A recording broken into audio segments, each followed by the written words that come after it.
Napangiwi si Sylvester nang mabasa niya ang isang headline sa tabloid na inilabag ng kanyang sekretarya sa desk niya. CEO ng isang recording company, iniwang luhaan ng isang kapamilya starlet. Sylvester, obvious na ikaw yung tinutukoy na CEO dito sa blind item. Wika sa kanya ng may edad na sekretaryang si Pia. Dati pang sekretarya ng kanyang ama ang ginang. Minana lang kasi ni Sylvester sa amang si Silver Buenavista ang pamamahala sa Golden Records, ang recording company na itinatag ng ama, at ngayon ay siya ang kasalukuyang CEO. Yeah, that's me, Tita Pia. Pero mali naman ang nasa blind item na yan. Iniwang luhaan. I even left Marina an expensive jewelry set before I broke things off with her. Pumapalatak na wika ni Sylvester. Isang linggo na ang nakalilipas mula nang tapusin ni Sylvester ang relasyon kay Marina, isang baguhang aktres sa bansa. 3 buwan ang naging relasyon nila ng babae. Alam mo naman sa showbiz, Sylvester, lahat pinapalaki. Ganyan din siguro ang pinalabas ni Marina sa press para makakuha ng atensyon sa madla. I swear to never date showbiz personalities again. Naiiling na wika ni Sylvester. Akmang magsasalita ang matandang sekretarya nang biglang bumukas ang pinto ng opisina ni Sylvester. Mula roon ay pumasok ang inang si Margaret o Maggie Buenavista. Madam, good morning. Bati ng sekretarya sa kanyang ina. Good morning, Pia. Nakangiting-ganting bati ng mommy niya. Mula sa sekretarya ay lumipat ang tingin ni Maggie kay Sylvester. Nawala ang ngiti sa mga labi ng ginang. Hi, Mom. Kaswal na bati ni Sylvester sa ina na seryoso na ngayon ang muka. Hindi pa man ito sabihin, alam na ng binata ang sadya ng ina at kung bakit ito napasugod sa opisina niya. Pia, mainit yata ang ulo ni Mama. Pakigawa siya ng kape. Nakangusumbali ni Sylvester sa sekretarya na agad tumalima sa utos niya. Nang maiwan ang binata sa opisina niya kasama ang ina, ay malakas na bumuntong hininga ang ina. Sylvester anak, ano na naman tong nabasa ko na blind item ka sa isang tabloid? May pinaiyak ka raw na babae? Tumayo si Sylvester at lumapit sa ina. Mom, of course that's not true. Alam mong hindi ko kayang manakit ng babae. Maayos kami naghiwalay ni Marina. I even gave her a parting gift. Hindi ko alam kung anong sinabi niya sa media at biglang may ganyang blind item. August pa lang, pangalawang blind item mo na yan ngayong taon, Sylvester. Kastigo sa kanya ng ina. 3 buwan ang nakalilipas ay nasangkot din sa isang blind item si Sylvester. Yun ay nang makipaghiwalay siya sa isang modelong ex-girlfriend na si Trisha. Don't worry about it, Mom. Hindi na ako makikipag-date sa mga nasa showbiz. Marina is the last.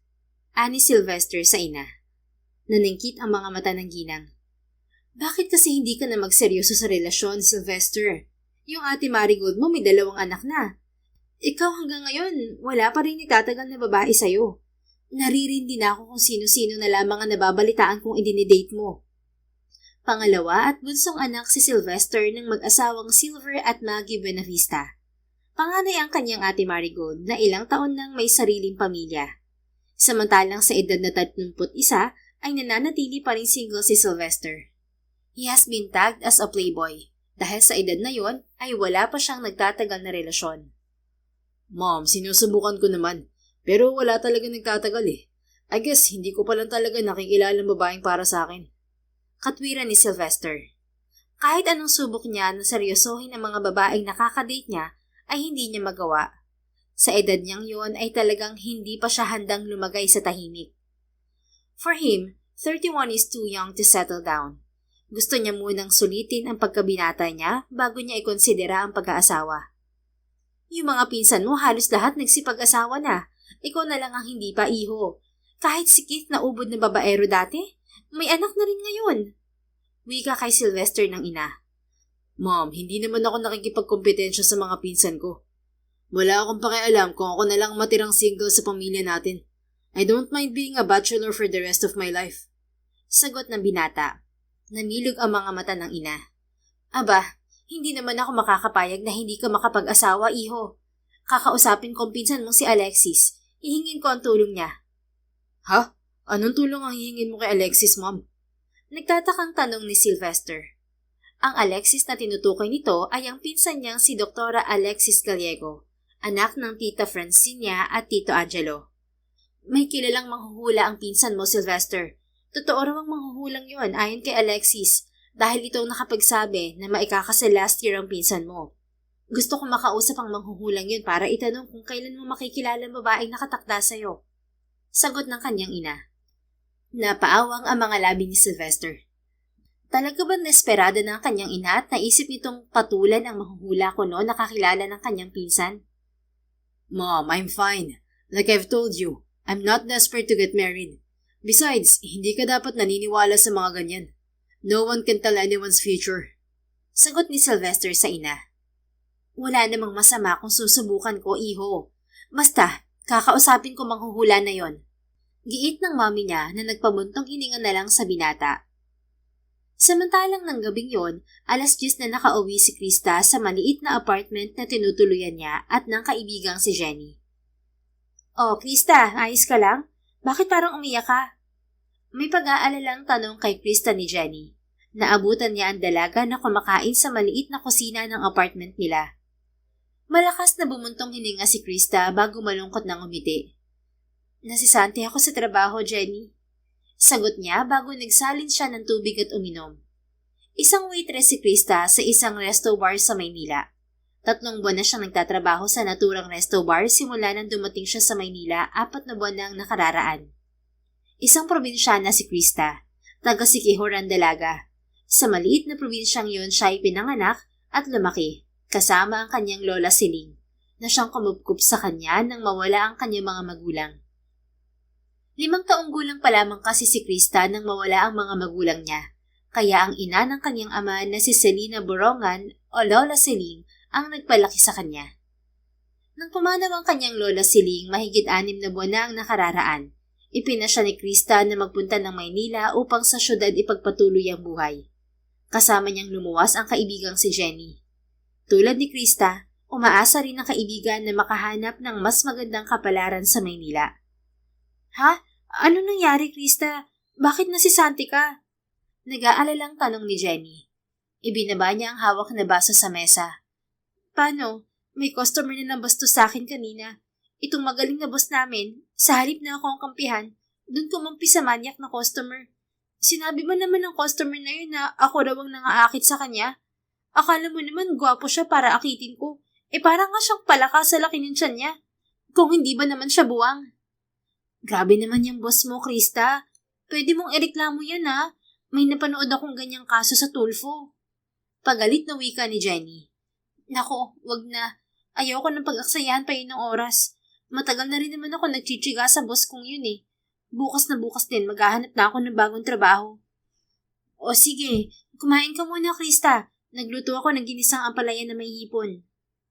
Nagtatrabaho ang kaibigang si Jenny bilang cashier sa isang supermarket sa loob ng isang mall. Kumpara kay Krista, mas maaga ang uwi ng kaibigan kaya madalas na itong nagluluto ng hapunan nila. Pagkatapos maghapunan ni Krista at maghugas ng pinagkainan, tumuloy na siya sa kanyang silid. Paghiga niya sa kama, kinuha niya ang larawan nila ng kanyang lola Siling na nakadisplay sa isang mesa sa tabi ng kama niya. Lola, akala ko ba gaganda ang buhay ko dito sa Maynila? Ilang buwan na ako dito, ganito pa rin ako. Tapos ngayon, minalis pa ako dahil nawalan ako ng trabaho. Daing niya sa larawan ng abuela bago malakas na bumuntong hininga. Saka akala ko ba, Lola, dito ko sa Maynila makikilalang lalaking para sa akin. Bakit hanggang ngayon wala naman ako nakikilalang lalaki na papasa sa taste ko? Pagpapatuloy ng dalaga. Isa kasing manghuhula ang Lola Siling ni Krista. Kaya nitong malaman ang malabong hinaharap ng isang tao base lamang sa pagbabasa ng palad. Ayon sa kanyang abuela, sa Maynila makikilala ni Krista ang lalaking para sa kanya, at sa Maynila rin gaganda ang buhay niya. Yun ang nagtulak sa dalaga na lumuwas ng Maynila matapos pumanaw ng kanyang abuela. Sana kasi Lola, kaya mo ring hulaan kung anong pangalan ng lalaking para sa akin, para ako na mismong naghanap sa kanya. Nakangusong wika pa niya. Sa huli ay isang muling buntong hininga ang pinakawala ni Krista. Sige na po Lola, magpapahinga na ako dahil kailangan ko makahanap agad ng bagong trabaho bukas. Alam mo naman dito sa Maynila, kapag wala kang trabaho, nganga ka.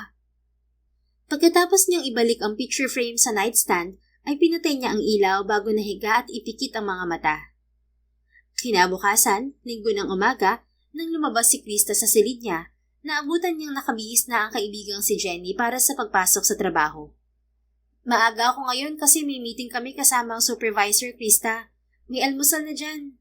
Anang kaibigan. Salamat, Jenny. Ako na bahala sa hapunan natin mamaya. Ano pala ang plano mo ngayon, Krista? Mag-a-apply ka na ba? Oo, magpupunta ako sa mga agency. Ayoko magsayang ng oras. O siya, sige. Good luck. Balitaan mo na lang ako Ilang sandali pa ay nagpaalam na si Jenny. Si Krista naman ay kumain na ng almusal. Katatapos lamang niya maghugas ng pinagkainan nang marinig niya ang sunod-sunod na pagkatok sa pinto. Sandali lang po. Malakas na sambit niya dahil inaasahan niyang ang landlady ang nasa labas. Subalit pagbukas niya ng pinto, sa halip na ang ginang ay isang matangkad at gwapong lalaki ang bumungad sa kanya.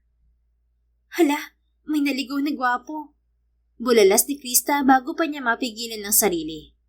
Nang makita niyang umangat ang sulok ng mga labi ng kaharap na lalaki, ay namula siya at biglang nahiya. Good morning, mister. Sino pong hanap nila? Hindi napigilan ni Krista na mapatitig sa lalaki. Matangkad ito, na sa tansya niya ay nasa 6 na talampakan. May kahabaan ang bahagyang maalong buhok. Malalim ang itim na mga mata, matangos ang ilong, mapula ang mga labi at depinado ang panga nito. Matipuno rin ang katawan nito, nakitang-kita sa suot na polo shirt at maong na pantalon. Tila isang modelo o artista ang lalaki na biglang lumabas mula sa isang magazine. Tumikhim ang lalaki at ngumiti kay Krista. Tila may kung anong kumistot sa dibdib niya sa ngiting yun ng lalaki. I'm looking for Miss Krista Jane Borongan. Nandito ba siya? Tanong ng kaharap. Napakurap na tumango siya. Ako si Krista Jane Borongan. Bakit mo ako hinahanap, mister? Napatitig sa kanyang lalaki. You're Krista Jane? Yung nag-iisang apo ni Aling Siling? Selina Borongan? Tumango siya. Ako nga yun. Lola ko si Lola Siling. Anong kailangan mo sa akin? Pwede ba kitang makausap, miss? Kung tungkol to kay Lola Siling, pasensya na pero wala na siya. Kalahating taon na rin nung mawala siya. Sagot niya sa gwapong lalaki. Hindi na bago kay Krista na may mga taong naghahanap sa kanyang abuela. Ilang buwan nang nakararaan bago pumanaw ang lola niya, ay may mag-asawang doktor na bumisita sa kanila at nagbigay ng tulong sa matanda.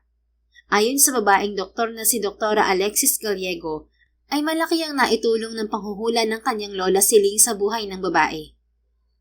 Alam kong wala ng lola mo, kaya ikaw ang gusto kong makausap, Miss Krista Jane. Sagot ng lalaking kaharap. Pwede ba kitang makausap sa loob ng apartment mo? Sumulyap siya sa loob ng apartment bago ibinalik ang tingin sa lalaki. Pasensya na, mister. Mag-isa lang kasi ako dito ngayon. Hindi ako nagpapapasok ng lalaking hindi ko kilala. Aba, kahit naubod ng gwapo ng lalaking to, malay ko ba kung manyak o serial killer to? Wala kaya sa itsurang pagiging kriminal? Wika ni Krista sa sarili. I understand, miss. Sagot ng lalaki na tila hindi naman na-offend sa sinabi niya. Sa halip ay naglabas ito ng wallet at inabot sa kanya ang isang ID. I'm Sylvester Buenavista, CEO of Golden Records Company. Wala akong masamang balak sa'yo, miss. Gusto lang kitang makausap dahil may gusto akong hinging pabor sa'yo.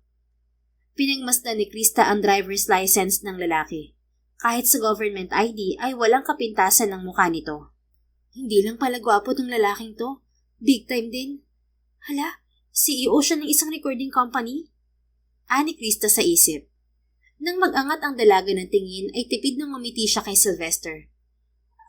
Sige, pasok ka Mr. Buenavista. Pero pagpasensyahan mo nitong apartment namin. No problem with me. Nakangiting sagot nito bago sumunod sa kanya. May gusto ka ba Mr. Buenavista? Kape at tubig lang ang pwede kong maialok sa'yo. Tanong ni Krista pag upo ng lalaki sa sofa. Alangang-alangan ito sa lumang sofa na bigay pa ng landlady nila. I don't need anything. Thank you. And please, just Sylvester. No need to be formal with me. Nakangiti pa rin sagot nito. Tumango si Krista at naupo sa harap ng lalaki. Okay.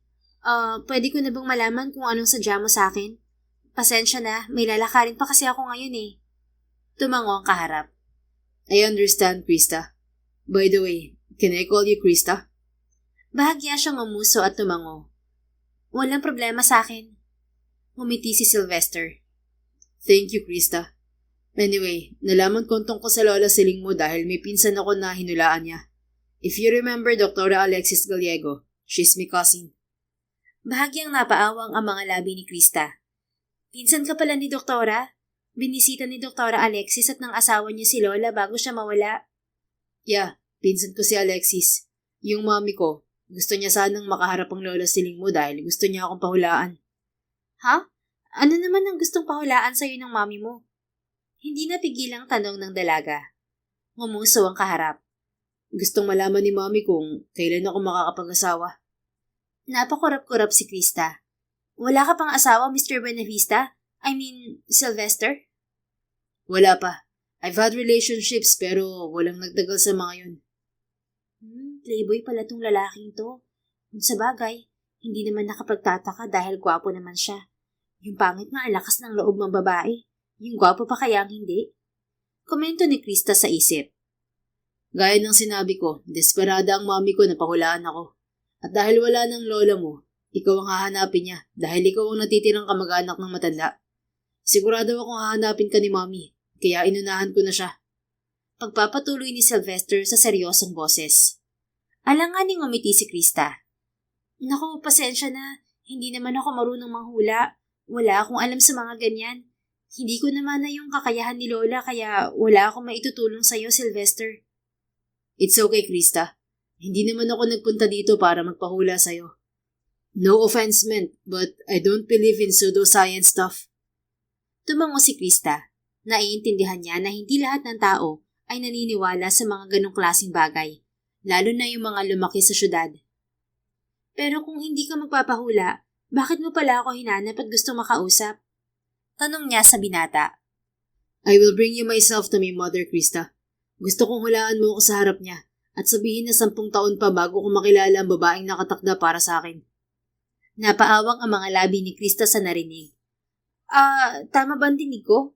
Gusto mo akong magsinungaling sa harap ng mami mo? Gusto mong sabihin ko sa kanya na 10 taon pa bago mo makilala ang babaeng nakalaan para sa'yo? Bakit gusto mo yung ipagawa sa akin? Dahil matagal na akong pinipilit na mag-asawa ni mami. Kapag sinabi mo sa kanya na matagal pa bago ko makilala ang babaeng para sa akin, mahihinto siya sa pangungulit sa akin na mag-settle down na. Napatangong sambit ni Krista. Subalit sa loob niya ay hindi niya napigil ang husgahan ng lalaki. Playboy na playboy ang galawan ng CEO na to Willing siyang magsinungaling para may pagpatuloy ang pambababae niya. At balak pa akong idamay. Ibang klase rin. Komento ng dalaga sa isip. Tumikim si Krista at maliit nang umiti. Pasensya na pero hindi ko kasi kayang magsinungaling, Sylvester. Siguradong magagalit sa akin si Lola kapag pumayag ako sa pabor mo. Baka biglang bumangon yun sa hukay para kutusan ako at pingutin. Wala na naman ng lola mo, Krista. Kahit na nasa kabilang buhay na siya, malalaman pa rin niya yun. Nakangusong katwiran niya sa kaharap. Paano kung sabihin ko sa'yo na handa ako magbayad ng kahit magkano para sa pabor na hihingin ko? Natigilan si Krista. Muli ay napaawang ang mga labi niya. Basta pagkakaperahan, marupok pa naman siya. Totoo? Handa ka magbayad ng kahit magkano? Walang pag-aalinlangang tumango si Sylvester. Name your price, Krista. 1 million. Okay. Agad na sagot ng binata. Namilig ang mga mata ni Krista. Ha? Teka, nagbibiro lang naman ako sa 1 million na sinabi ko. Pero ako hindi nagbibiro, Krista. Handa ako magbayad ng 1 milyon sa'yo. Seryosong wika ni Sylvester. Seryoso talaga yan, Sylvester? Hindi pa rin makapaniwalang tanong niya. Seryoso ako, Krista. Kahit 2 milyon pa. Grabe, iba talaga ang mga mayayaman. Parang 20 pesos lang sa kanilang 2 milyon Wika niya sa isip. Napalunok si Krista. Bigla ay naisip niya kung paano mababago ang buhay niya sa 2 milyon. Maaari siyang makapagsimula ng negosyo kasama si Jenny. Hindi na rin niya kailangan maghanap pa ng trabaho. Tumigil ka, Krista. Hindi ka pinalaki ng lola mo para manlamang ng ibang tao. Saway niya sa sarili. Kaya naman sa huli, kinagat ni Krista ang ibabang labi bago umiling kay Sylvester. Pasensya na, Sylvester, pero kailangan kitang tanggihan kahit magkano pang ialok mo sa akin. Lumunok ang binata. Bahagyang namungay ang mga mata na tila nakikiusap sa kanya. Can you reconsider, Krista? I really need your help on this. Hindi maintindihan ni Krista kung bakit tila may kung anong kumislot sa loob ng dibdib niya. Bigla ay tila hindi niya kayang tanggihan ng binata. Sige, tutulungan kita, Sylvester. Sa huli ay sambit ng dalaga. Nagliwanag ang gwapong mukha nito. Really, Krista? Oo, pero hindi mo na ako kailangan bayaran. Kung pwede sana, bigyan mo na lang ako ng trabaho. Natanggal kasi ako sa trabaho kagabi sa resto bar na pinagtatrabahuhan ko. Sigurado kang yun lang ang gusto mo? Oo, trabaho lang ang gusto kong kapalit. Ayaw kong tumanggap ng perang hindi ko naman pinaghirapan. Tumango ang kaharap. Anong trabaho mo sa resto bar? Manager ka ba ron? Waitress? Maliit na ngumiti si Krista. Waitress lang. College undergraduate lang kasi ako. Hindi ako nakatapos ng business administration. Kahit anong trabahong ibigay mo sa akin, okay lang. Ngumiti si Sylvester. Are you okay working as my assistant? Ha? Assistant mo? Pero wala akong alam kung paano maging assistant ng CEO. Wala akong maayos na training para dyan. Don't worry, meron akong sariling sekretary. Magaan lang ang magiging trabaho mo, Krista. We won't be needing any training for the job I'll give you. Okay, sige. Choosy pa ba ako? Grab ko na yan. Kailan ka pwede magsimula sa trabaho? Bukas na bukas din pwede na ako magsimula. Agad na sagot niya. Okay, I will see you tomorrow in the office. Maraming salamat, Sylvester. Ngumiti ang lalaki. No, I should be the one thanking you, Krista. You're doing me a big favor. Malaking pabor din naman ang gagawin mo para sa akin. Ang hirap-hirap kaya maghanap ng trabaho dito sa Manila kung hindi ka college graduate. Dapat nga maghahanap na ako ng trabaho mamaya kung di ka lang dumating. If you wanna ask for something more, don't hesitate to tell me, Krista. Seryoso rin ako sa 1,000,000. Bahagyang napapikit ang dalaga. Pwede wag mo na ipaalala sa akin yan, Sylvester. Kinakalimutan ko na nga eh. Baka kasi matukso pa ako. Mahinang natawa ang binata. Okay, I guess I'll just see you tomorrow at my office. Inilabas nito ang isang calling card at inabot sa kanya. Muli ay nabasa niya roon ang pangalan ni Sylvester kasama ang contact number at address ng opisina nito. Salamat, Sylvester. Hindi ako malilate bukas, promise. Malaki ang ngiting sagot niya. Tumango ang binata at ngumiti. I'll be expecting you, Krista. Hinatid ni Krista ang binata sa labas ng apartment at pinanood itong pumasok sa magarang sasakyang nakaparada sa harap ng gate ng apartment complex. Pagbalik ng dalaga sa loob ng apartment ay impit siyang napatili. Hindi ako makapaniwalang may trabaho na ako ulit. Sa business district pa sa Makati yung opisina. Yes! Itinaas niya ang hawak na calling card. Lola, hindi ka naman siguro magagalit sa gagawin ko, di ba? Hindi ko lang matanggihan si Sylvester. Saka, kailangan ko rin talaga ng trabaho, Lola. Huwag ka mag-alala. Hindi ako tatanggap ng pera sa kanya kahit nanghihinayang ako. Kaya chillax ka lang dyan, okay? Nang gabing yon, pag-uwi ng kaibigan ay sinabi ni Krista ang tungkol sa pagbisita ni Sylvester at sa napagkasunduan nila ng binata. Hay nako, kung ako yon, tinanggap ko yung 1 million, Krista. Diyos ko, hindi ko kayang tumanggi sa ganun kalaking pera. Pumapalatak, subalit may halong pabirong wika ni Jenny. Nanghinayang din naman ako, pero hindi rin kaya ng konsensya ko, Jenny. Para akong oportunista kapag ganun. Kung sa bagay nga, ayos na rin na binigyan kanya ng trabaho. Opisina pa. Tiyak naman na malaki ang sweldo mo. Sigat ang pamilya na yun eh. Bilyonaryo at maraming negosyo sa loob at labas ng bansa. Anang kaibigan. Nang gabing yon ay kakaibang excitement ang naramdaman ni Krista habang nagpapaantok. Kinabukasan, 5:00 pa lang ng umaga ay gising na siya. Pasado 6:00 nang magpaalam siya kay Jenny. Ang ganda mo dyan sa office attire, Krista. Baka habulin ka ng tingin ng mga lalaki dyan sa Ayala. Nakangising wika ng kaibigan. Natawa si Krista. Bahagya na nga masikip sa kanya ang blouse niya dahil nasa kolehiyo pa siya noong binili niya yon. Salamat, Jenny. Magte-text na lang ako mamaya pag uwi ko. Isang itim na pencil skirt, isang puting office blouse at itim na sapatos ang suot ni Krista. Maayos na pinusod din niya ang mahabang buhok. Nako, baka dun sa opisina na yun mo matatagpuan ng lalaking para sa'yo. Anang kaibigan na tinawanan lang niya. Dahil maagang umalis si Krista, maaga rin siyang nakarating sa opisina. Wala pang 8:00 ay naroon na siya. Hindi ako makapaniwala na magiging office girl na ako. Wika niya sa sarili. Pagdating niya sa palapag ng opisina ni Sylvester, ay naabutan niya ang isang malawak na desk sa labas ng CEO's office. Naroon din ang isang ginang nang umiti nang makita siya. Miss, ikaw si Krista Jane Borongan? Tanong sa kanya ng may edad na babae na gaya niya ay naka-office attire. Opo, ako nga po. Kayo pong sekretary ni Sylvester? I mean, ni Sir Sylvester?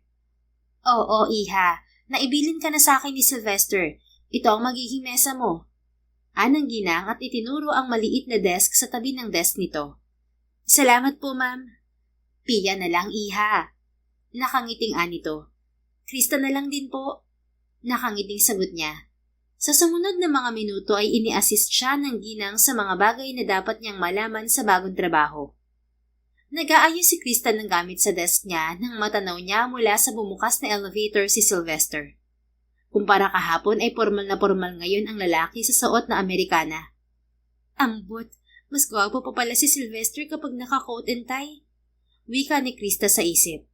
Pinigilan niya ang sariling mapatulala sa papalapit na lalaki. Morning, Sylvester. Bati ng sekretaryang si Pia sa binata. Morning, Tita Pia. Ani Sylvester bago bumaling kay Krista. Good morning, Krista. Pakigawa ako ng kape. Okay, Sylvester. I mean, sir. By the way, good morning po. Tila hindi humihing ang sagot ng dalaga.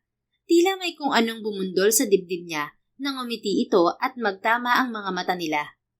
Ibinaling ni Krista ang tingin sa matandang sekretarya pagkatapos silang nagpasan ni Sylvester para dumiretso sa silid nito. Miss Pia, anong timpla ng kape ang gusto ni sir? Black lang ang kape ni Sylvester. Tapos lagyan mo ng 2 ice cube para hindi masyadong mainit. Sagot ng ginang. Dumiretso si Krista sa pantry para igawa ng kape ang bagong boss. Pagdating niya sa loob ng opisina nito, ay naabutan niya ang binata sa harap ng laptop nito. Nag-angat ng tingin si Sylvester sa kanya. Muling nagtama ang mga mata nila. Sa kabila ng kakaibang nararamdaman sa dibdib ay pilit nang umiti si Krista. Hi sir, kape niyo po. Black, no sugar with 2 ice cubes. Anya at inilapag sa mesa nito ang kape. Thank you, Krista. Please, Sylvester na lang. Ha? Boss na kaya kita? I don't mind. Kahit yung sekretarya ko, hindi naman ako sir. Sige, Sylvester, kung yan ang gusto mo. Nakalimutan ko palang itanong kung kailan mo ko ihaharap sa mami mo. Probably next weekend. Pero nasabi ko na kay mami na nahanap ko na ang apo ni Aling Seling. Tumango siya. Okay. May papagawa ka pa ba, Sylvester? Nakangiting umiling to. Wala na, Krista. You can go back to your desk. Salamat dito sa kape. Ngumiti siya. You're welcome. Trabaho ko naman yun eh. Tawagin mo na lang ako kapag may papagawa ka ha. Pagbalik ni Krista sa desk niya ay itinuloy niya ang pag-aayos ng gamit. Iniligay niya sa isang bahagi ng mesa ang maliit na larawan nila ng kanyang lola Siling. Nang matapos ay gumawa rin siya ng kape para sa sarili. Miss Pia, wala pong ipinapagawang trabaho sa akin si Sylvester? Tanong niya sa ginang nang mahigit 1 oras na ay wala pa rin siyang ginagawa. Nakatunga nga lang kasi si Krista sa desk niya habang ang ginang ay abala sa kaharap na laptop. Wala siyang nabanggit. Tanungin mo na lang siya kung may gusto siyang ipagawa sa'yo. Nakangiting baling sa kanya ng ginang. Tulad ng sinabi ng sekretarya ay nagpa siya si Krista na pumasok sa opisina ni Sylvester. Sa pagkakataong yon, naabutan niyang may kausap ang binata sa telepono. Akma siyang aatras nang itaas ng lalaki ang isang kamay na tila pinapahinto ito.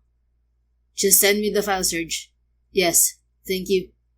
Wika ni Sylvester sa kausap bago ibinaba ang telepono. Pagkatapos ay ngumiti ito sa kanya. Hi, Krista. May kailangan ka? Tumikhim ang dalaga at ngumiti. Magtatanong lang sana ako kung wala ka bang ipapagawang trabaho sa akin. 1 oras na kasi ako nakatambay lang sa desk ko. Wala pa akong ipapagawa sa'yo, Krista. Bahagyang umangat ang isang kilay niya. Wala talaga? Ano yun? Pasasweldohin mo ko para lang tumunganga? Ang unfair naman nun kay Miss Pia. Bahagyang natawa si Sylvester. Okay, how about this? Do you know how to cook, Krista? Oo naman, marunong ako. Good.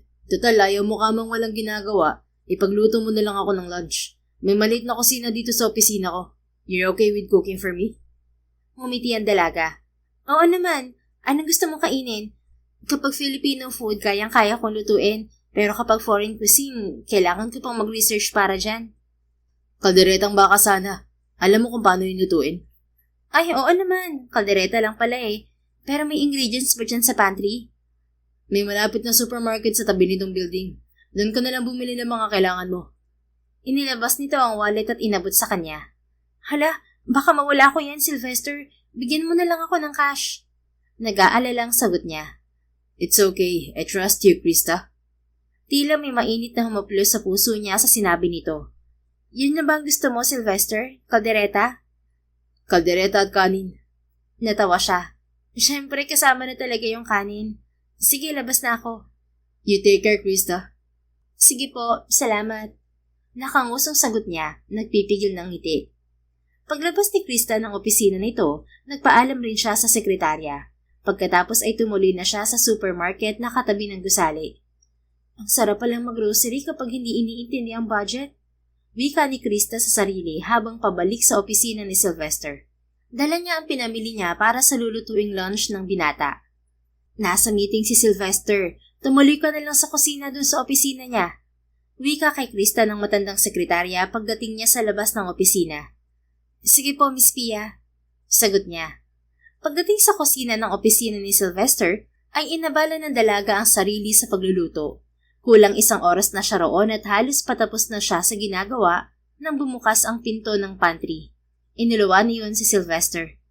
Sylvester, hala, gutom ka na? Teka, maluluto na to. Mga 3 minuto na lang. Wika niya sa nakasilip na binata. Ngumiti ang lalaki. I just checked on you, Krista. Pagbalik ko galing sa meeting, naamoy ko agad yung niluluto mo. Ang bango kaya hindi ko napigilang lumapit. Ay, malapit na to, Sylvester. Promise. Okay, hindi na kita istorbohin. Babalik na ako sa desk ko. Nang iwan siya ni Sylvester ay itinuon niya ang atensyon sa niluluto. Naku, dapat masarap ka. Nakakahiya naman kay Sylvester kung hindi. Pagkausap ni Krista sa bagong lutong kaldereta. Dala ang isang bowl ay lumabas siya at lumapit sa binata. Sylvester, luto na. Tikman mo muna kung ayos ang lasa bago ako maghain. Wika niya. This looks really good, Krista. But let's see. Ani Sylvester.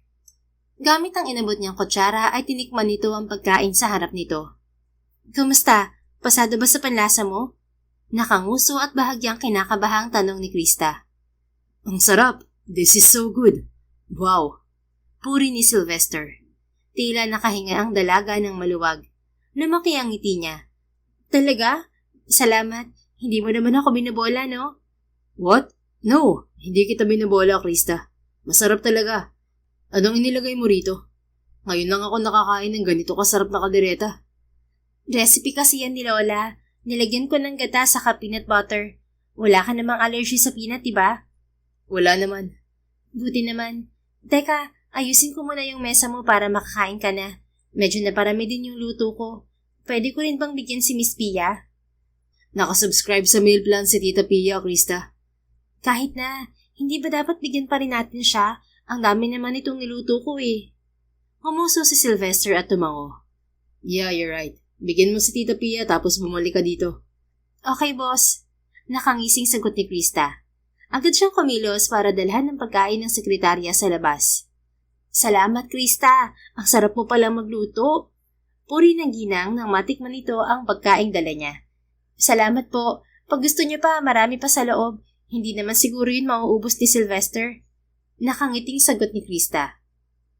Pagbalik niya sa loob, natigilan siya nang makitang may nakahanda ng pagkain sa maliit na dining table sa opisina ni Sylvester.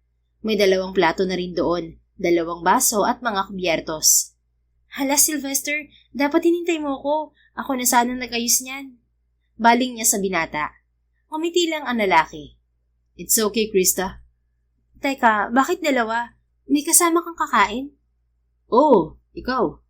Ha? Ako? Napakurap na tanong ni Krista. Oo. Okay lang sa'yo na kasabay mo akong kumain? Bakit naman hindi? Ikaw ang nagluto nito kaya dapat nakasabay kita, Krista. Come on. Nakangiting wika ni Sylvester bago siya ipaghila ng upuan. Kagat ang ibabang labing na upo ang dalaga roon. Nang magsimulang kumain ng binata ay napatitig siya rito. Hey, bakit ganyan ka makatingin sa akin, Krista? Tila naaaliw na tanong ni Sylvester. Napanguso siya. Hindi lang ako makapaniwala na kasabay kong kumain ngayon ng boss ko. Akala ko sa mga istorya ko lang nababasa na may mababait na CEO. Totoo pala talaga. Mahinang natawa si Sylvester. Kumain ka na, Krista. Baka ubusan kita ng pagkain dyan. Natawa rin siya. Ayos lang, Sylvester. Mas matutuwa pa nga ako kapag naubos mo. Ibig sabihin, masarap talaga ang luto ko. Masarap naman talaga. Sagot ng binata bago muling sumubo ng pagkain. Habang pinapanood ni Krista na kumain si Sylvester ay tila may mainit na bagay na humawak sa puso niya. Hindi niya maipaliwanag ang sayang nararamdaman na nakikita niyang kinakain ng binata ang luto niya. Maraming salamat, Krista. Ang sarap mong magluto. Komento ni Sylvester. Thank you. No, ako dapat ang magpasalamat sa'yo. Pwede kitang ipagluto ulit bukas kung gusto mo. Nakangiting alok niya sa binata. Tila kumislap ang mga mata nito. Talaga? Okay lang sa'yo? Oo naman. Assistant mo kaya ako. Kahit anong ipagawa mo sa akin, gagawin ko, syempre. Thank you, Krista. Pero okay lang bang bigyan mo rin ako ng paperwork? Para hindi naman puro pagluluto ang gagawin ko. Kung okay lang naman. Oo naman. Sasabihin ko kay Tita Pia hatian ka ng konti sa trabaho. Sagot ni Sylvester na ikinangiti niya. Pagkatapos naligpitin ni Krista ang pinagkainan nila, ay bumalik siya sa desk niya. Sa pagkakataong yun ay binigyan nga siya ng paperwork ng sekretarya. Tapos na ako, Miss Pia. Wala na pang ipapagawa si Sylvester? Tanong niya sa ginang matapos niyang ibalik dito ang mga trinabahong dokumento. Ang bilis mo naman, Krista. Panghanggang bukas na to ah. Anang ginang. Natawa siya. Na-excite kasi ako magtrabaho, Miss Pia. Na-miss ko bigla yung college days ko. Nako, wala nang ipapagawang trabaho sa'yo si Sylvester. Saka mag-aalas 5 na. Pwede ka nang umuwi. Ha? Kayo po. Saka si Sylvester. Mamaya pa uuwi si Sylvester, iha. May meeting pa siya mamayang alas 6 sa isang talent ng record label. Sige na, magpaalam ka na sa kanya. Pagkatapos niya makausap ang ginang ay pumasok nga siya sa opisina ni Sylvester para magpaalam. Krista, may kailangan ka? Tanong ng binata. Ngumiti siya.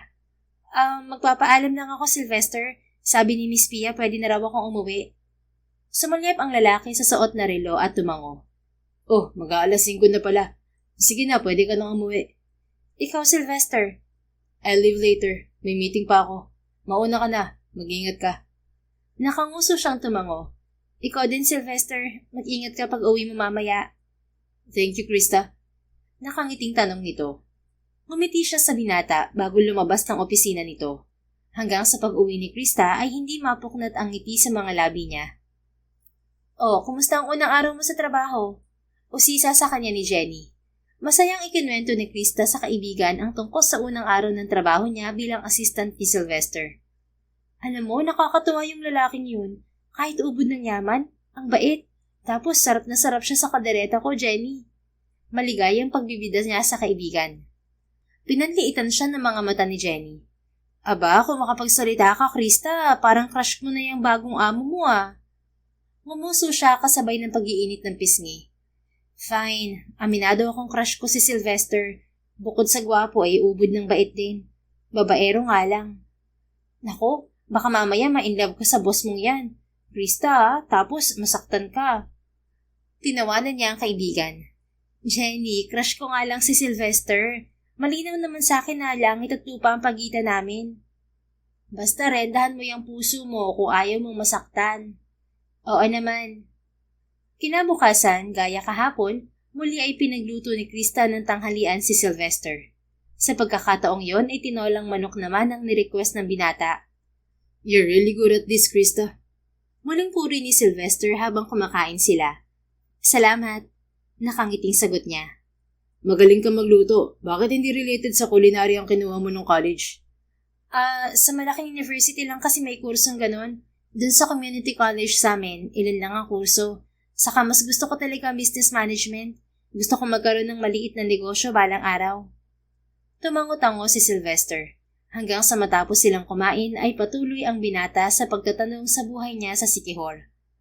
Nagkwento rin ang binata tungkol sa pamilya nito. Nalaman ni Krista na bunso si Sylvester sa dalawang magkapatid. At sa maraming pinsan ng binata ay isa ito sa ilan na lang na wala pang asawa. Kaya naman pinipilit na ito ng ina na lumagay na sa tahimik. How about you, Krista? Nakangiting tanong ni Sylvester. Napahinto ang dalaga sa pagsubo. Ano yun, Sylvester? Do you have someone with you? A boyfriend? Wala akong boyfriend. Really? Bakit wala? Maganda ka naman. Hindi napigilan ni Krista ang pag-iinit ng muka. Kung makatingin sa kanya ang lalaki ay tila gustong tumagos na mga mata nito sa kaluluwa niya. May mga nanligaw naman sa akin pero wala akong nagustuhan. At saka hinulaan kasi ako ni Lola. Sabi niya dito ko raw sa Maynila matatagpuan yung lalaking para sa akin. Binuntunan niya ng tawa ang huling sinabi. Bahagyang kumunot ang noon ni Sylvester. Yun ba ang dahilan kung bakit nagpunta ka dito sa Maynila? Parang gano'n na rin nga. At saka para makapagtrabaho rin. Gusto kong makaipon para makabalik sa pag-aaral, Sylvester. That's good, Krista. By the way, mamayang hapon isasabay na kita pa uwi. Ha? Isasabay mo ako? Oo, wala akong meeting mamaya kaya isasabay na kita. Si Miss Pia. Sinusundo si Tita Pia ng asawa niya. Bakit ayaw mo bang sumabay sa akin? Ngumiti si Sylvester at bahagyang nag-angat ng kilay. Siyempre gusto. Tatanggi ba ako sa libreng hatid? Nakakahiya lang kasi boss kita. Ngumiti si Sylvester. Hindi mo naman ako basta boss lang. I'm your friend, Krista. Napamaang siya sa lalaki. Ha? Magkaibigan tayo? Oo, ayaw mo bang maging kaibigan ako? Natawa siya. Anong ayaw? May aayaw bang makipagkaibigan sa isang CEO na gaya mo? Pero hindi ko lang alam na magkaibigan na pala tayo, Sylvester. Kailan pa? Simula nang pumayag kang tulungan ako, I already considered you my friend then. Marahan ng boses na sagot nito. Tila may mainit na humaplo sa isang bahagi ng puso ni Krista. Thank you kung ganun. Ngumiti muli ang binata at sinalinan ng tubig ang walang lamang baso niya. Hindi lang talaga siya gwapo. Gentleman pa. Nakangiting wika ni Krista sa isip.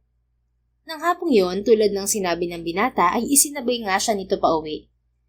Ilang taon ka ng CEO ng kumpanya, Sylvester? Tanong ni Krista sa lalaki habang sakay sila ng elevator pababa sa basement parking ng gusali. 3 taon na rin mula nung ipinasa sa akin ni Dad ang pagmamahala sa kumpanya. Akmang magtatanong pa siya ng isang lalaking may hawak na recorder ang lumapit sa kanila ni Sylvester. Mr. Buenavista, pwede ka bang mahingan ng statement tungkol sa breakup niyo ng aktres na si Marina Lu? Tanong ng lalaki kasabay ng pagtapat nito ng hawak na recorder kay Sylvester. I don't have anything to say. I'm sorry, we have to go. Sagot ni Sylvester. Hinawakan ng binata ang kamay niya para malagpasan nila ang reporter. Mr. Buenavista, may bago ka na bang dinidate ngayon? Pahabol na tanong ng lalaking reporter. Inignora lang yun ni Sylvester hanggang sa makarating sila sa kotse nito.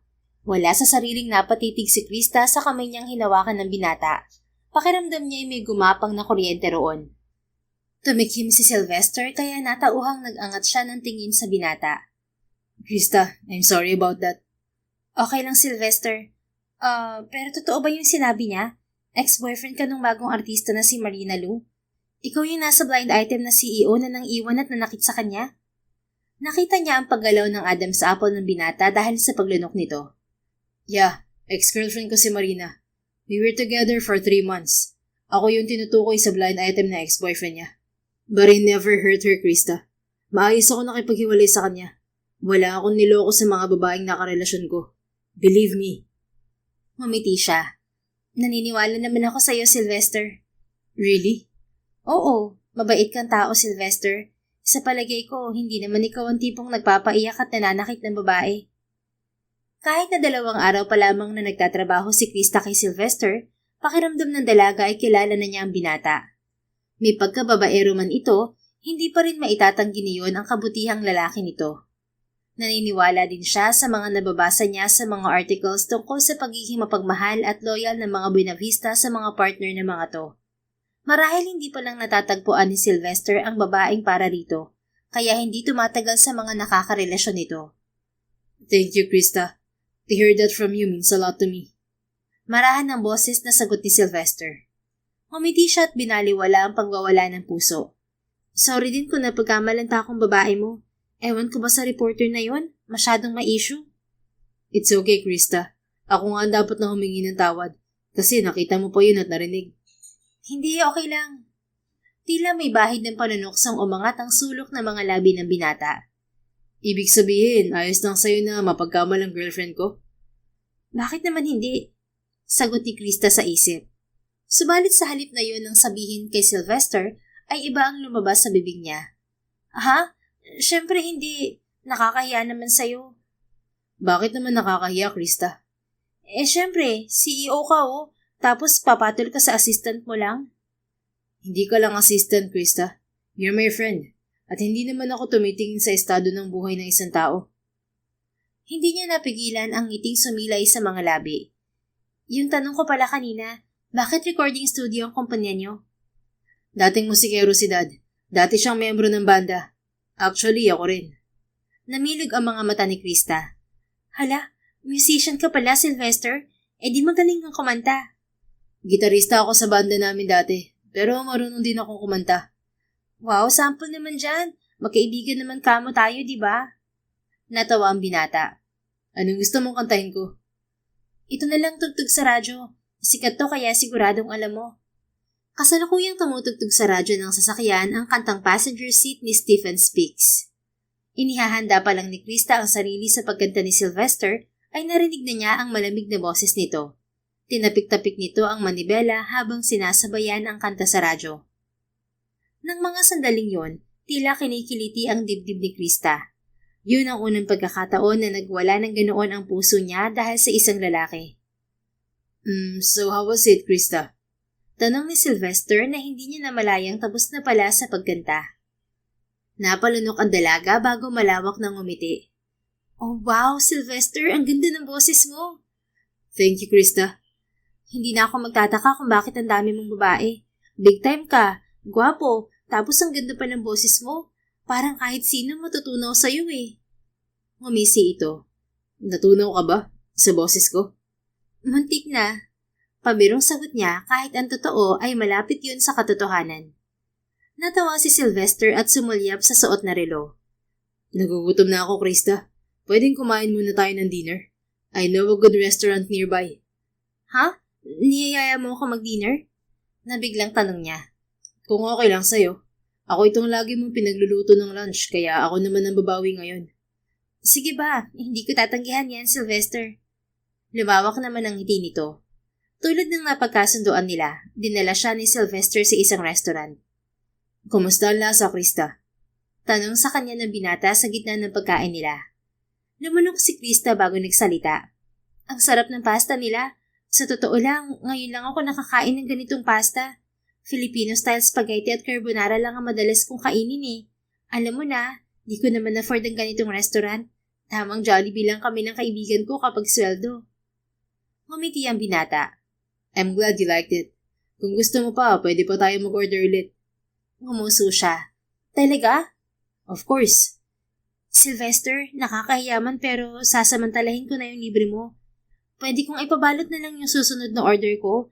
Gusto ko sanang uwian si Jenny. Mahilig yun sa pasta eh. Oh sure, Krista. Kahit damihan mo pa. Para meron ka rin kainin pagdating sa bahay. Hala, grabe ka naman, Sylvester. Isang order lang. Hindi naman yun malakas kumain. Saka busog na ako rito sa kinain natin. Nakangusong sagot niya na bahagyang ikinatawa nito. It's okay. Kahit nga orderin ko lahat ng tinda nila rito para sa'yo. Baka talaga, boss. Pero salamat talaga ha. Paglabas nila sa restaurant, inihatid siya ni Sylvester sa apartment na tinutuluyan. Dito na lang, Sylvester. Wika ni Krista nang huminto ang lalaki sa tapat ng gate ng apartment building na tinitirhan niya. No, ihahatid na rin kita hanggang sa apartment mo, Krista. Anito at nagtanggal ng seatbelt. Ngumiti na lamang siya at hindi na nakipagtalo pa. Pagdating nila sa tapat ng apartment ay bumukas ang pinto at bumungad si Jenny na tila kakauwi lamang dahil naka-uniform pa. Krista, ginabi ka. Ah, may kasama ka pala. Boss mo? Ani Jenny at bumaling kay Sylvester. Oo, si Sylvester Buenavista, boss ko. Sylvester, si Jenny. Kaibigan ko at kasama ko dito sa apartment. Para sa kanya rin tong pagkain na inuwi natin. Mr. Buenavista, ang gwapo mo pala talaga. Akala ko nag-exaggerate lang si Krista eh. Wika ni Jenny na nagpainit sa pisngi ni Krista. Ngumiti si Sylvester. Nice to meet you, Jenny. I'm Sylvester. Nice to meet you rin, Mr. Buenavista. Salamat sa paghatid kay Krista dito sa apartment namin. No problem. Ani Sylvester bago bumaling kay Krista. I have to go, Krista. I'll see you tomorrow, okay? Nakangiting tumango siya. Sige, see you tomorrow, Sylvester. Mag-ingat ka pa uwi. I will. Have a good night to both of you. Nanatili siyang nakangiti hanggang sa natanaw niya ang pag-alis ng sasakyan ni Sylvester. Nang bumaling siya sa kaibigang si Jenny, ay naabutan niyang nakatitig ito sa kanya. Hindi mo tinatawag na sir yung boss mo, Krista? May pagtatakang tanong nito. Hindi, sabi niya Sylvester na lang daw ang itawag ko sa kanya. Ayaw niya ng sir eh. Alam mo Krista, parang type ko ng boss mo. Isipin mo nga, sino namang boss ang maghahatid sa assistant niya pa uwi? Tapos, hindi pa nagpapatawag ng sir sa'yo?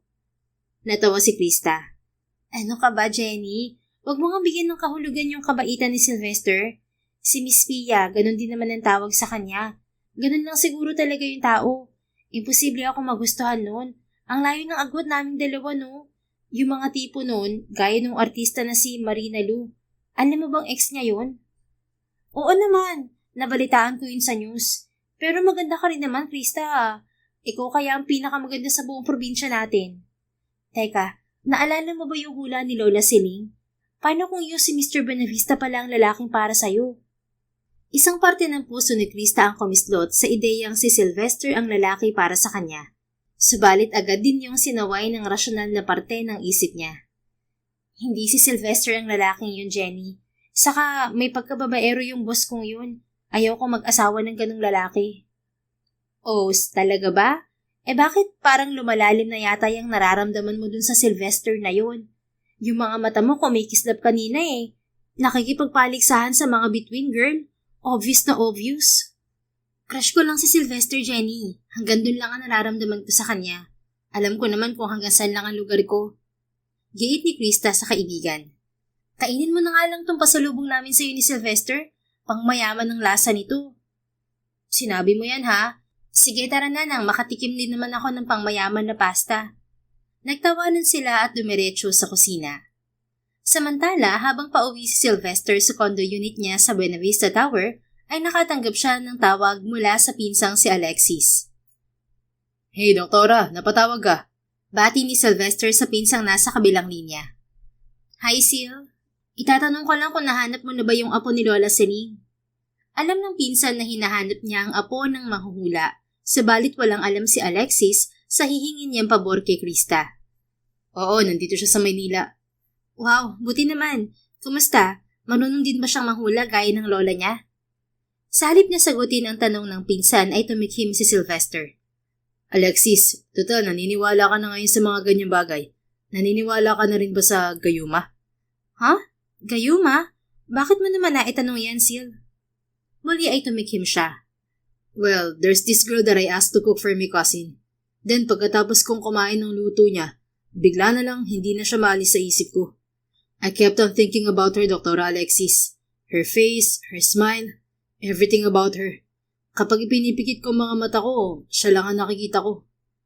Simula kasi nung pumasok si Krista bilang assistant ni Sylvester at simula nang ipagluto siya nito, hindi na mawala-wala sa isip niya ang dalaga. Tulad kanina, dapat ay sa mansyon siya ng mga magulang maghahapunan. Subalit dahil gusto pa niyang makasama si Krista, bigla niyang niyaya ang dalaga na maghapunan kasama niya.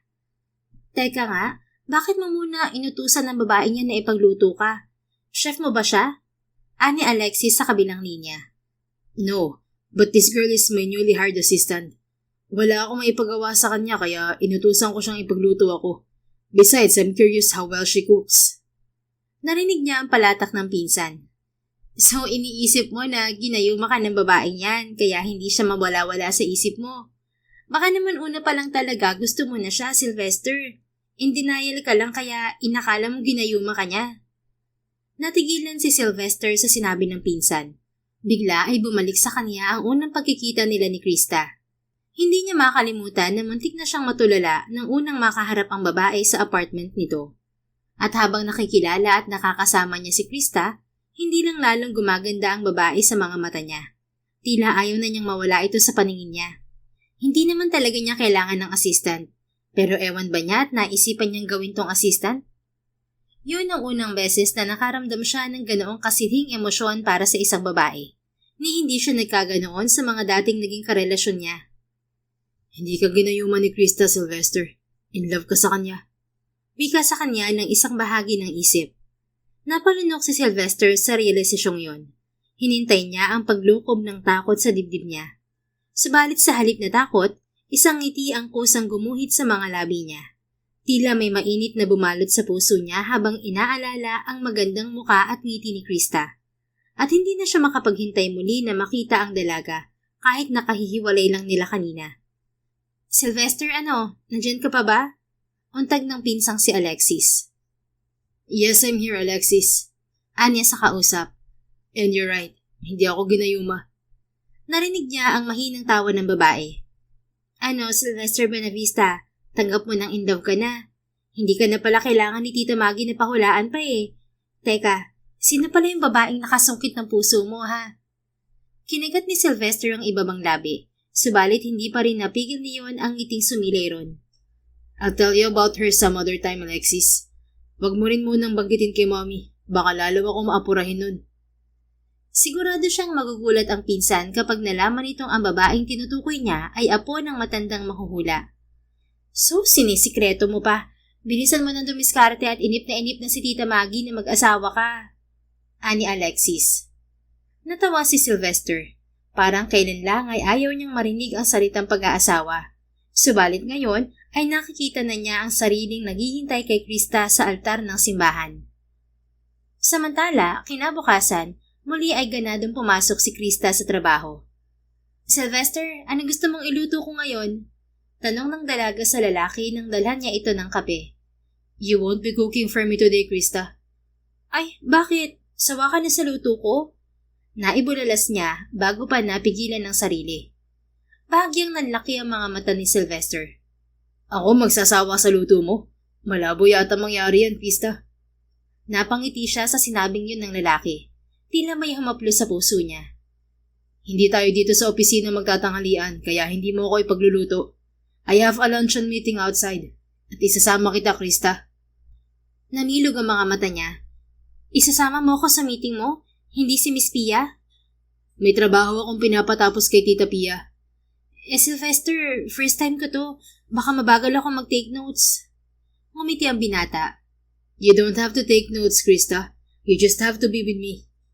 Sige, sisikapin ko na lang na magawa ng tama ang trabaho ko. Pagdating ng 11:00, umalis sila ni Sylvester sa opisina para magtungo sa restaurant kung saan ang meeting ng binata. Pababa na siya ng sasakyan nang bigla ay natanggal ang isang butones ng suot niyang blouse. Hala ka! Napangiwing daing ni Krista. May problema, Krista? Tanong ni Sylvester na agad na umikot palapit sa kanya. Sylvester, natanggal yung butones ng blouse ko. Medyo luma na kasi to. Nahihiyang wika niya. Agad na hinabad ni Sylvester ang suot na coat at inabot sa kanya. Use this, Krista. Ha?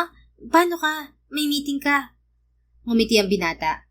It's fine. Hindi naman papansinin ng ka-meeting ko kung wala akong coat. O kung hindi ka komportable, pwede kong i-reschedule na lang sa ibang araw ang meeting. Reschedule? Naku, hindi na, Sylvester. Nandito na tayo eh. Then wear my coat, okay? Hindi tayo papasok sa restaurant hanggat hindi mo suot ang coat ko. Okay, sige. Agad na isinuot ni Krista ang coat ng binata at halos mapapikit siya sa amoy niyon. Bakit ganyan ka makatingin, Sylvester? Mukha ba akong clown dito sa coat mo? Masyado bang malaki? Nakangusong tanong niya sa binata nang makita niya ang naaaliw ng ngiti sa mukha nito habang nakatingin sa kanya. Umiling to, nakangiti.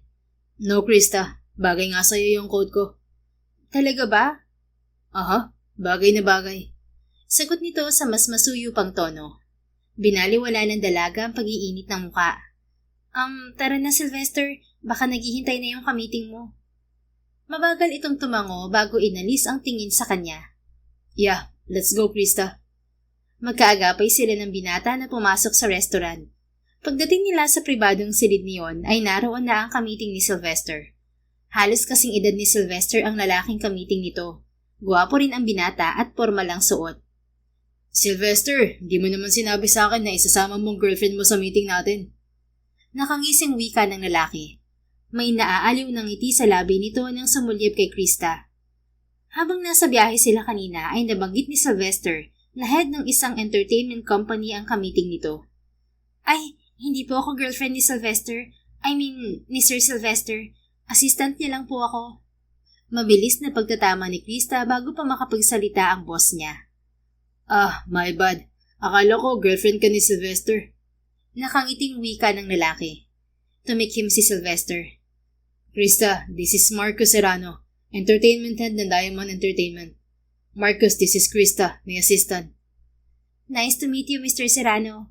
Nakangiting wika ng dalaga. Likewise, Krista. Hindi nabanggit ni Sylvester pero naging magkaklase kami sa New York. Napatango si Krista. Kaya pala nagawang magbiro ng lalaki kay Sylvester. Mukhang magkaibigan naman pala ang mga to. Matagal ka ng assistant nitong si Sylvester, Krista? Tanong sa kanya ni Marcus. Bago pa lang po, Mr. Serrano. Ngumiti sa kanya ang lalaki. You're very pretty, Krista. Magpapasalamat sana siya nang unahan siyang magsalita ni Sylvester. Stop hitting on my assistant, Marcus. Saway ng binata sa kaharap. Nang bumaling si Krista sa katabi ay nakita niyang nakasimangot ito at magkasalubong ang mga kilay. Chill, Sylvester. Wala namang mali siyang pagpuri ko sa assistant mo. Kino-compliment ko lang siya. Alam mong may girlfriend ako. Tila natatawang wika ni Marcus bago ibinalik ang tingin kay Krista. Kung gusto mo ng mas magandang trabaho at gusto mong sumikat, kontakin mo ako, Krista. Interesado akong gawin kang talent sa kumpanya ko. Namilog ang mga mata ng dalaga sa alok ng lalaki. Subalit nang makabawi ay tipid na ngumiti lang siya. Thank you sa offer, Mr. Serrano, pero hindi po ako interesado na mag-artista. Hindi naman pag-aartista lang ang pwede mong pasukin, Krista.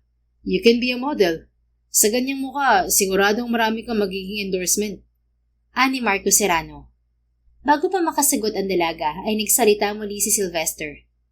Nandito tayo para sa meeting natin, Marcus. Hindi para mamirata ng empleyado ko. Bahagyang natawa ang lalaki. Okay, I'll stop now. Let's start with the meeting, Sylvester. Habang kumakain ay nag-usap ang dalawang lalaki tungkol sa negosyo. Si Krista naman ay matabang nakikinig sa mga to. Krista, are you okay? Baling sa kanya ni Sylvester sa gitna ng pagkain. Ngumiti siya. Oo, okay lang ako, Sylvester. Do you want more pasta? Masuyong tanong nito nang makitang paubos na ang nasa plato niya. Hindi na, busig na ako. Sigurado ka? Masuyong tanong nito. Nakangiti siyang tumango sa lalaki. Gumanti rin ito ng ngiti. Ako, Sylvester, hindi mo tatanungin kung gusto ko pa? Singit ni Marcus na may naaaliw ng ngisi sa mga labi. Shut up, Marcus. Umorder ko ng sayo. Matalim na sagot ni Sylvester sa lalaki. Assistant mo ba talaga tong si Krista? Bakit parang ikaw yata ang assistant? Pagpapatuloy ni Marcus. One more word and I'll back out from our deal, Marcus. May pagbabantang wika ni Sylvester. Muli ay ngumisi si Marcus bago tumikhim at sumeryoso. Oo na, nagbibiro lang naman. Anito. Si Krista naman ay lihim na nagwala ang dibdib habang binabalikan ang mga sinabi ni Marcus. Kalahating oras pa ang lumipas bago natapos ang lunch meeting ng dalawang negosyante. I'll see you next week, Sylvester. Ani Marcus. Tipid na tumango lamang ang lalaki bago bumaling sa kanya. Let's go, Krista. Wait, Krista. Kapag nagbago ang isip mo, tawagan mo lang ako sa number na nasa calling card na binigay ko sa'yo. O kaya, hingin mo ang personal number ko kay Sylvester. Nakangiting pahabol ni Marcus. Hindi siya interesado sa alok mo, Marcus. Muli ay masungit na wika ni Sylvester bago iginiya ang dalaga palabas ng restaurant. I'm sorry about Marcus, Krista. Medyo makulit talaga yun. Wika ni Sylvester kay Krista pagdating nila sa sasakyan nito. Okay lang, mabait naman si Mr. Serrano. Medyo palabiro lang. Pero yung alok niya sa akin, seryoso ba talaga yun o inaasar ka lang niya? Tila sandaling natigilan si Sylvester bago ito tumango. Yeah, I think he's serious. Hindi ka niya aalokin kung hindi. Bahagyang namilog ang mga mata niya. Totoo? Ikaw, Sylvester, sa tingin mo ba may future ako sa showbiz? Masuyong umiti ang binata habang nakatingin sa mukha niya. Kapag pumasok ka sa showbiz, siguradong sisikat ka, Krista. You have a pretty face and a charming personality. Nagwala ang puso ni Krista sa sinabi ni Sylvester, lalo na dahil diretso itong nakatingin sa mga mata niya. Are you considering it, Krista? Gusto mo pumasok sa showbiz? Tanong ng binata. Kinagat niya ang ibabang labi at umiling. Ayaw ko ng magulong buhay. Hindi ko rin naman gustong yumaman dahil mag-isa lang ako. Gusto ko lang ng komportableng buhay. Magagawa ko naman siguro yun kapag nakatapos ako ng pag-aaral at nagkaroon ng maayos na trabaho. Tumango ang binata. Ayoko rin pumasok ka sa showbiz, Krista. Talaga? Oo, ayoko mawala ka sa paningin ko. Sambit nito sa mahinang boses. Nagwala ang puso ni Krista. Alam niyang wala namang kahulugan para kay Sylvester ang sinabi nito. Subalit hindi napigilang mag-react ng dibdib niya. Nang mga sandaling yon, napagtanto niyang hindi na lamang simpleng paghanga ang nararamdaman niya kay Sylvester. Mahal na niya ang binata. Don't worry, Sylvester. Loyal ako sa'yo. Hindi ako aalis bilang assistant mo. Ang laki kaya ng sweldo ko sa'yo. Nakangiting sagot ni Krista. Matamis na ngumiti si Sylvester. Pero paano pala kung mag-decide akong tanggapin yung alok ni Mr. Serrano? Magtatampo ka ba? Marahan tong umiling. Of course not. Kahit na ayaw ko sana, susuportahan pa rin kita kung yun talaga ang gusto mo. Papanoorin ko lahat ng TV show mo, lahat ng magiging project mo. Kahit mo show mo, pupuntahan ko. Natawa siya kasabay ng kilig na gumapang sa dibdib. Grabe, Sylvester. Papayamanin mo pala ako eh. Ang sarap mo naman pala maging kaibigan. Napaka-supportive. Ngumiti ang binata bago tuluyang pinaandar ng sasakyan. Subalit sa halip na pabalik sa opisina, ay ipinasok nito ang kotse sa parking ng isang shopping mall. Bakit nagpunta tayo dito sa mall, Sylvester? Nagtatakang baling niya sa binata. Wala naman ako importanteng trabaho sa opisina, kaya mamaya na tayo bumalik. Let's go shopping first, Krista. Sagot nito. Nakangusong nagpatianod si Krista sa binata. Subalit nang dalhin siya ng lalaki sa isang pambabaeng butik, napakunot ang noo niya. Anong bibilhin mo dito, Sylvester? Bibili tayo ng damit mo, Krista. Don't worry, akong bahala sa gastos. Ha? Wag na, nakakahiya naman. May cardigan naman ako sa opisina. Tanggi niya. It's fine, Krista. Nakangiting sagot ng binata. Okay, pwede bang doon na lang tayo sa department store para hindi masyadong mahal? No, it's fine. I told you, don't worry about the money. Sumimangot siya. Sylvester naman. Hinawakan nito ang kamay niya at masuyo siyang tiningnan sa mga mata. Magkaibigan tayo, hindi ba? So let me do this to you, Krista. Please? Muli ay nagwala ang puso niya. Sa huli na malaya na lamang niya ang sariling tumatango kay Sylvester. Ambot, ganito pala kapag tinamaan ni Cupido.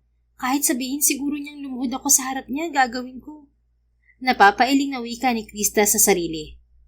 Pagkatapos nilang bumili ng ilang office blouse niya, ay ibinili na rin siya ng formal na damit ni Sylvester. Ayon sa binata ay iyon ang isusuot kapag iniharap siya nito sa ina nito. Pagkatapos nilang mamili ay dinala naman siya ng binata sa isang ice cream shop. Hindi ba magtataka si Miss Pia na wala pa tayo, Sylvester? Tanong niya matapos ilapag ng waiter ang 2 bowl ng ice cream na order nila.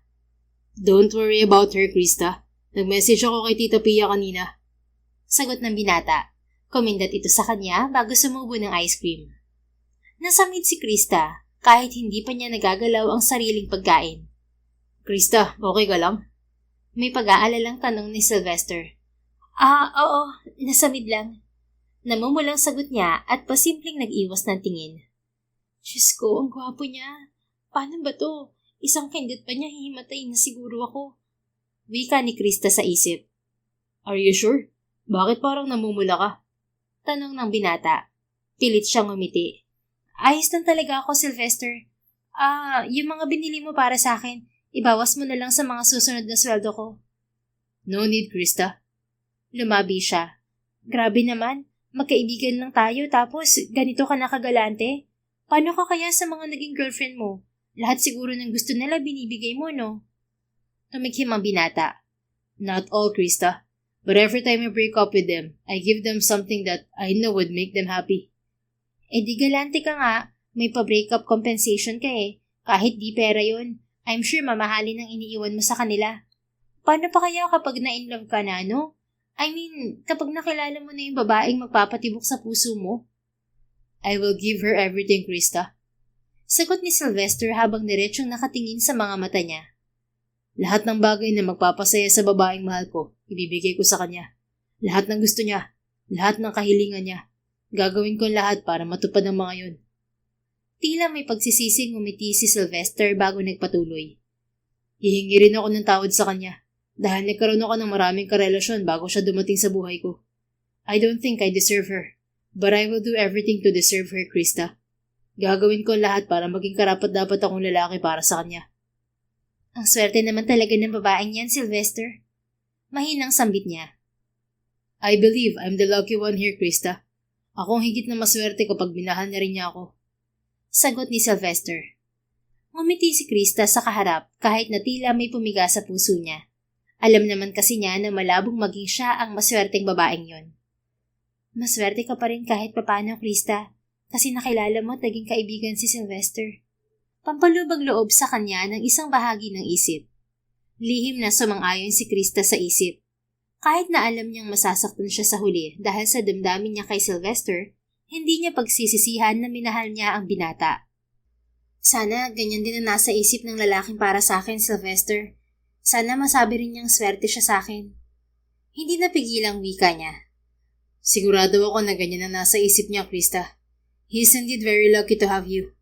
At wala na siyang mahihiling pa kapag sinuklian mo ang damdamin niya para sa'yo. Masuyong sagot ng binata. Nag-init ang puso ng dalaga. Salamat, Sylvester. Nakangiting sagot niya bago itinuon ng atensyon sa ice cream niyang nagsisimula ng matunaw. Ay sir, ma'am, mag-boyfriend po kayo? Tanong ng isang staff ng ice cream parlor na biglang sumulpot sa harap nila. Bago pa makapagsalita si Krista ay muling nagpatuloy ang staff. May promo po kasi tong shop, sir, ma'am. May libre po kayong scoop ng ice cream kapag pumayag po kayo na kuhanan namin kayo ng picture. You'll take our picture and then we'll get an extra scoop of ice cream? Tanong ni Sylvester.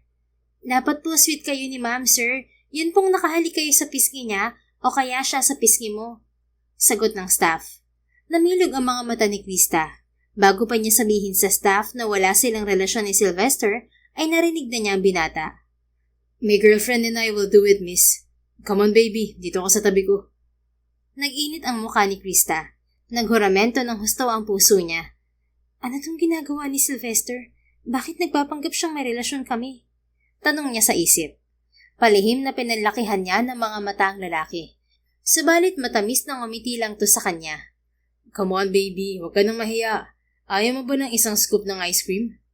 Sa halip na sumagot ay sumunod siya sa gusto ni Sylvester. Tumabi siya sa binata. Sino pong hahalik, sir? Kayo po ba o si ma'am?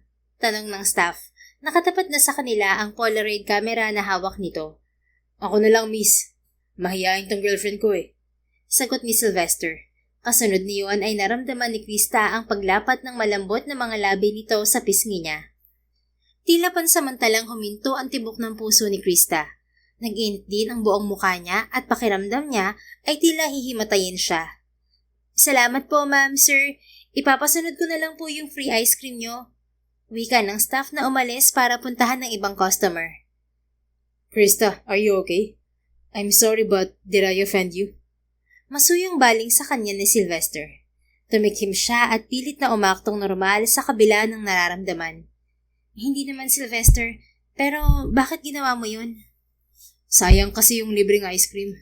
Nakangiting sagot nito. Huh?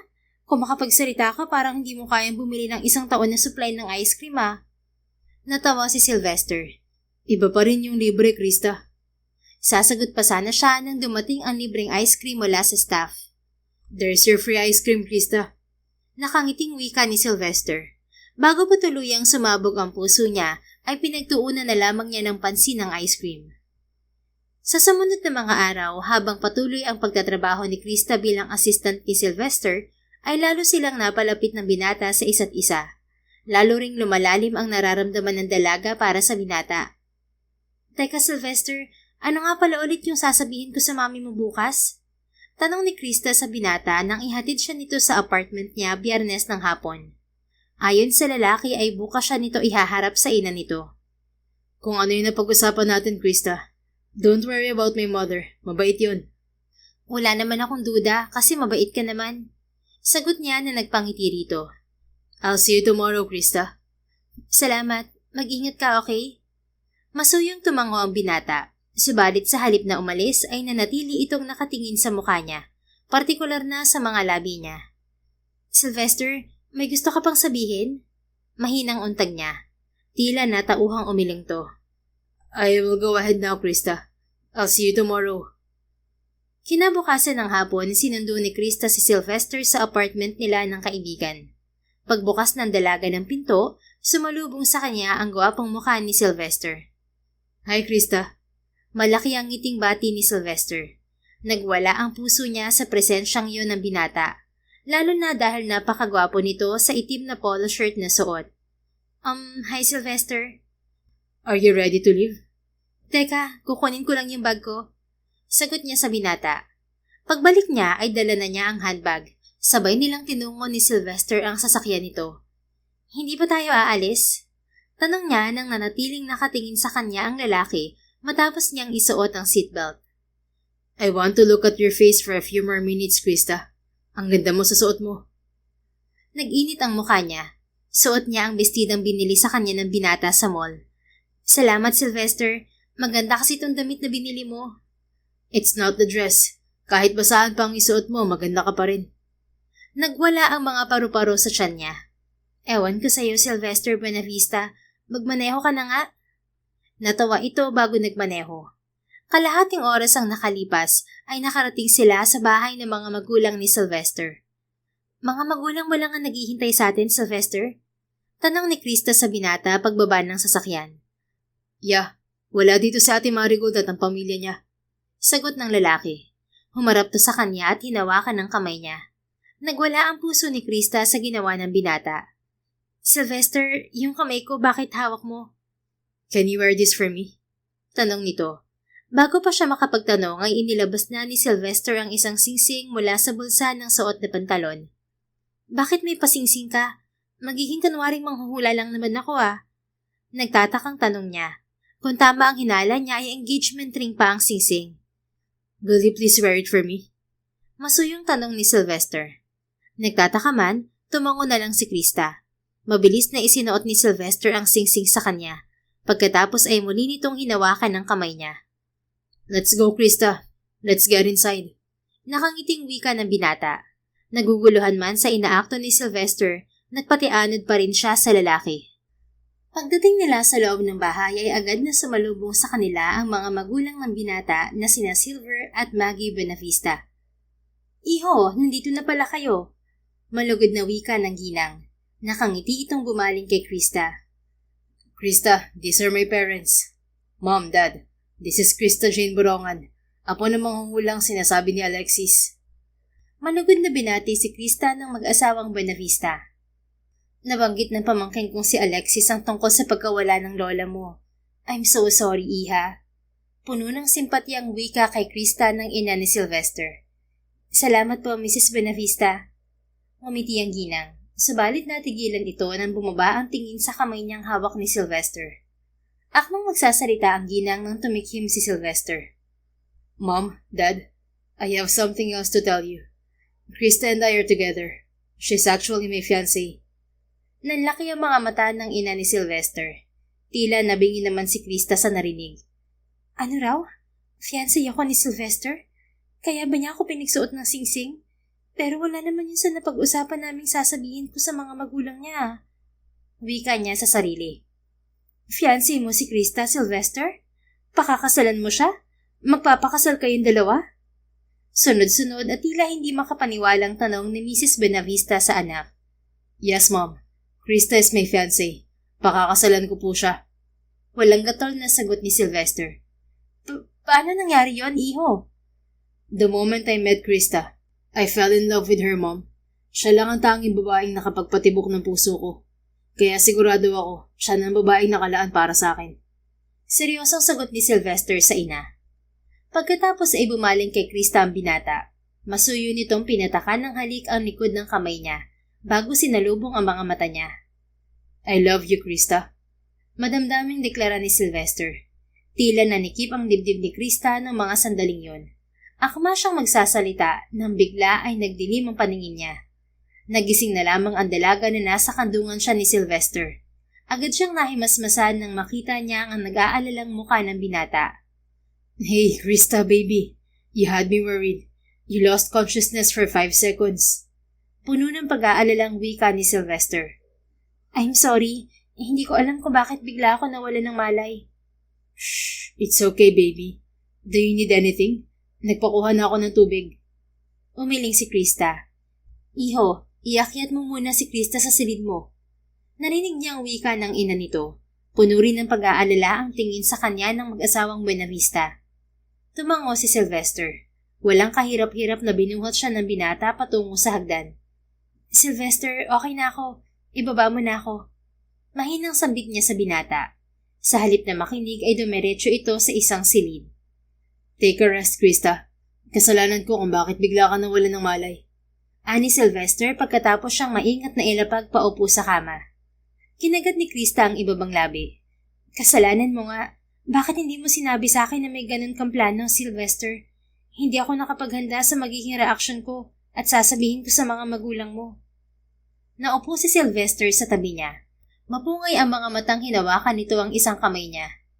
"I'm sorry, Krista. Hindi ko alam kung paano ako aamin sa'yo.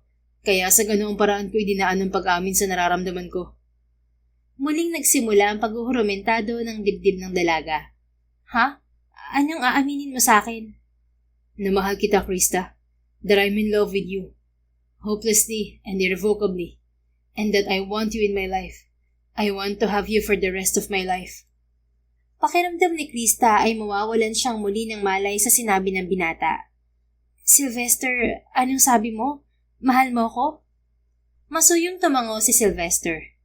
"Mahal kita, Krista. Sa unang pagkikita pa lang natin, nakuha mo na ang puso ko. At sa maiksing panahong magkasama tayo, tuluyan ako nahulog sa'yo. At ikaw lang ang tanging babaeng nagparamdam sa akin ng ganito. You're the woman I've been waiting for in this life. Bago kita nakilala, wala sa isip ko lumagay sa tahimik. Pero nung napagtanto ko na mahal kita, sa isang iglap, naging pangarap ko ang bumuo ng pamilya kasama mo. Sa isang iglap, na-imagine ko na nasa altar ako, naghihintay sa'yo. I want you to be mine, Krista." "Sylvester." "Patawarin mo ko kung nabigla ka sa ginawa ko, Krista.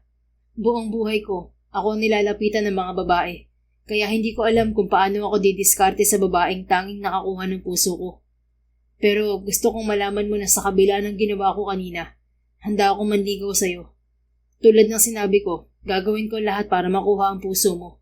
Para mapatunayan sa'yo na totoo ang nararamdaman ko. Para ipakita sa'yo na ako ang lalaking nakalaan para sa'yo." Sunod-sunod ang pagbagsak ng mga luha mula sa mga mata ni Krista. Agad naman yung pinunasan ng binata. "Mahal rin kita, Sylvester. Mahal kita." Pag-amin ni Krista sa kaharap. Natigilan ito sa pagpunas ng luha niya. "Mahal mo rin ako?" Masuyong tumango siya.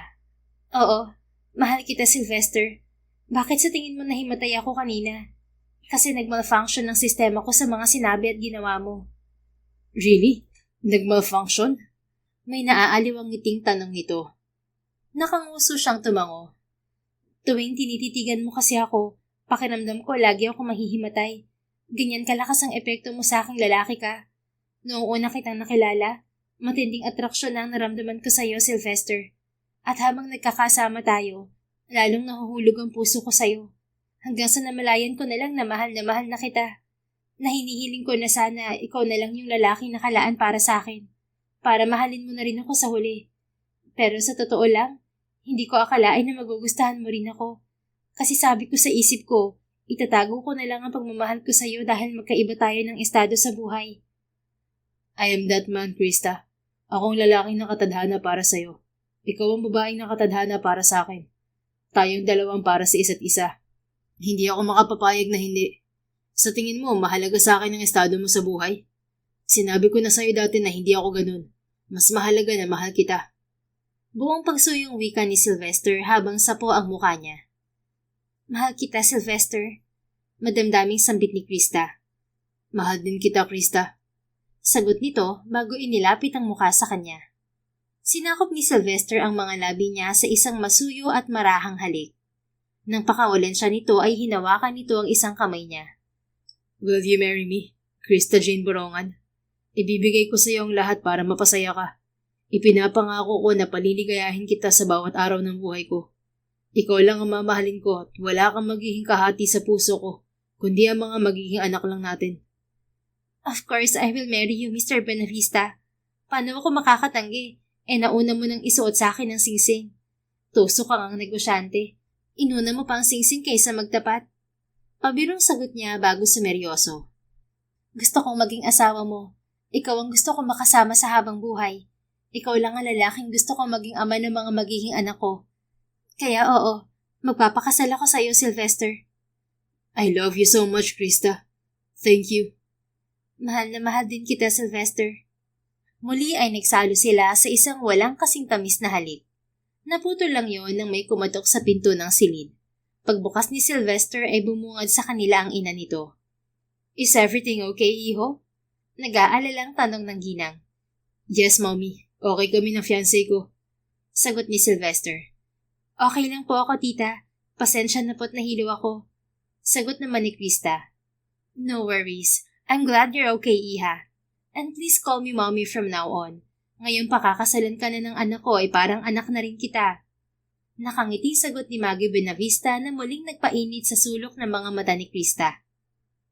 Nang mga sandaling yon ay wala nang mahihiling pa ang dalaga.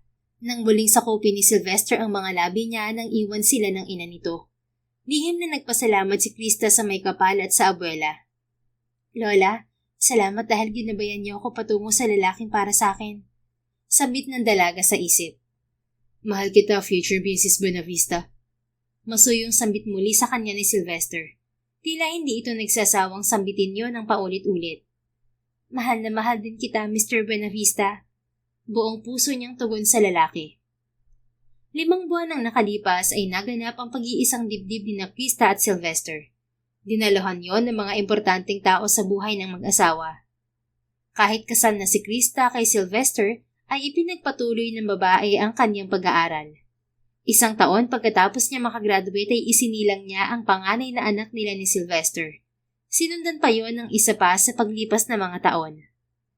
Naging masaya ang pagsasama ng mag-asawang Krista at Sylvester Buenavista sa piling ng isa't isa at ng kanilang 2 anak. Nagpapasalamat sila sa Diyos na kusa silang pinagtagpo ng tadhana upang pag-isahin. At sa bawat araw, ay mas lalo pang pinatatag ng pagmamahal ang kanilang pamilya. The End. If you enjoyed this story, please don't forget to like, subscribe, comment, and share. Your support helps us reach more people and spread the love. Thank you for tuning in, and we're looking forward to seeing you again soon. In the meantime, please take care and may God bless you always.